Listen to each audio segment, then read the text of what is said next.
Hello everyone and अस्सलाम वालेकुम, this is Naqeeb Ahmed, cricket and fitness coach. अगर आप मेरे चैनल पे नए हैं दोस्तों तो प्लीज़ सब्सक्राइब कीजिए और साथ ही बगल में रेड वाले बेल आइकन को दबा दीजिए ताकि मेरे आने वाली सारी वीडियोस की नोटिफिकेशन सबसे पहले आप तक पहुंचे।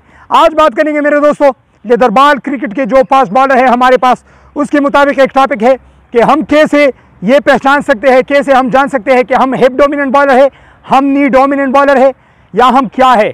ये ज़रूरी पॉइंट है मेरे दोस्तों, ये समझना, ये जानना कि मैं नी डोमिनेंट बॉलर हूँ या मैं हिप डोमिनेंट बॉलर हूँ। उसके जो रीज़न है अगर वो मैं आप लोगों को बताता चलूँ तो उसकी जो सबसे पहली रीज़न है मेरे दोस्तों, दोनों के जिम ट्रेनिंग अलग होते हैं, दोनों की रन अप अलग होते हैं, दोनों की ग्राउंड ट्रेनिंग अलग होती है, दोनों की फिनिश अलग होती है। तो आप लोगों ने ज़रूर ये समझना होगा कि मैं हिप डोमिनेंट हूँ या नी डोमिनेंट। अगर आप नी डोमिनेंट हो और काम कर रहे हो हिप डोमिनेंट वाली तो इम्प्रूवमेंट नहीं होगा। अगर आप है हिप डोमिनेंट और काम कर रहे हो नी डोमिनेंट वाली तो इम्प्रूवमेंट नहीं होगा। तो ये ज़रूरी है मेरे दोस्तों कि आप लोग ये जान सके, ये पहचान सके कि मैं हिप डोमिनेंट हूँ या नी डोमिनेंट हूँ।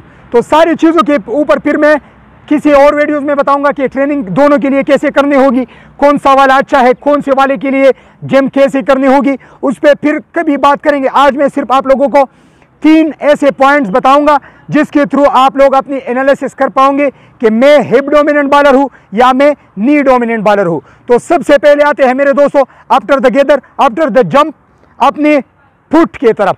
अगर आप लोगों की जंप के बाद जब आप लोगों की बैक फुट लैंड होने ही वाली हो, वहां पे अगर आप लोगों की फुट स्ट्रेट हो, वहां पे अगर आप लोगों की बैक फुट स्ट्रेट हो, थोड़ी बेंड हो, तो आप लोग ये जाने कि आप लोग हिप डोमिनेंट बॉलर हो।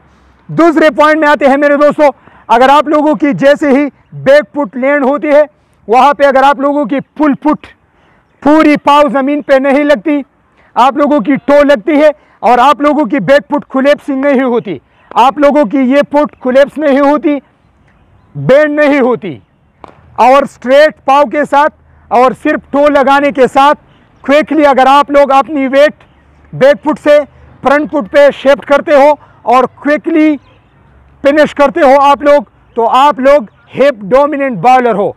इसी तरीके से ड्यूरिंग द रन अप अगर आप लोग तेज भागते हो, क्विक रन अप के साथ आते हो और क्विकली फिनिश करते हो, यहाँ पे आप लोगों की मोमेंटम नहीं, आप लोगों की यहाँ पे मोमेंटम नहीं, ब्रेक नहीं होती और क्विकली फिनिश करते हो आप लोग, तो आप लोग हिप डोमिनेंट बॉलर हो।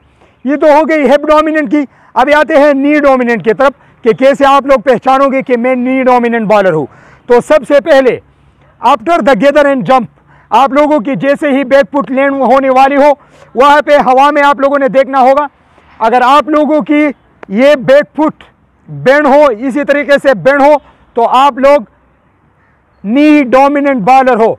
ऐसा ही ज़मीन पे पाँव पड़ने के बाद बैक फुट लैंड होने के बाद आपकी अगर पूरी पाँव लगती है और आप लोगों की बैक फुट खुलेप्स होती है, यहाँ पे आप लोगों की मोमेंटम ब्रेक हो जाती है और यहाँ पे आप लोग कुछ देर तक रुकते हो और क्विकली आप लोग अपनी वेट फॉरवर्ड फ्रंट फुट पे ट्रांसफ़र नहीं कर पा रहे, तो आप लोग नी डोमिनेंट बॉलर हो।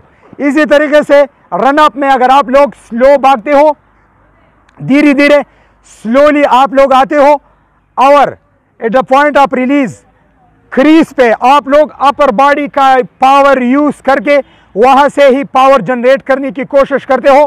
क्विकली फिनिश अगर आप लोगों का नहीं होता, मोमेंटम यूज नहीं होता, तो आप लोग नी डोमिनेंट बॉलर हो। तो ये तो आज आप लोगों को मैंने जस्ट बताया कि कैसे आप लोग पहचानोगे कि मैं हिप डोमिनेंट हूँ या नी डोमिनेंट। सिर्फ कि आप लोग पहचाने, उसी तरीके से फिर आप लोग अपनी प्रिपरेशन करें। इसके बाद में जो वीडियोज़ हैं दोनों के लिए ट्रेनिंग करनी कैसे करनी होगी, रन अप कैसा होना चाहिए, दोनों के लिए फिनिश कैसा होना चाहिए, जिम सेशन कैसे होने चाहिए, उसके ऊपर फिर मैं और वीडियोस बनाऊंगा और अपलोड करूंगा। उम्मीद करता हूँ आज की वीडियो आप लोगों को पसंद आई होगी। अगर वीडियो पसंद आए हो तो प्लीज़ हमारे चैनल क्रिकेट साइंस को सब्सक्राइब कीजिए, वीडियोज़ को लाइक कीजिए, शेयर कीजिए। Thank you.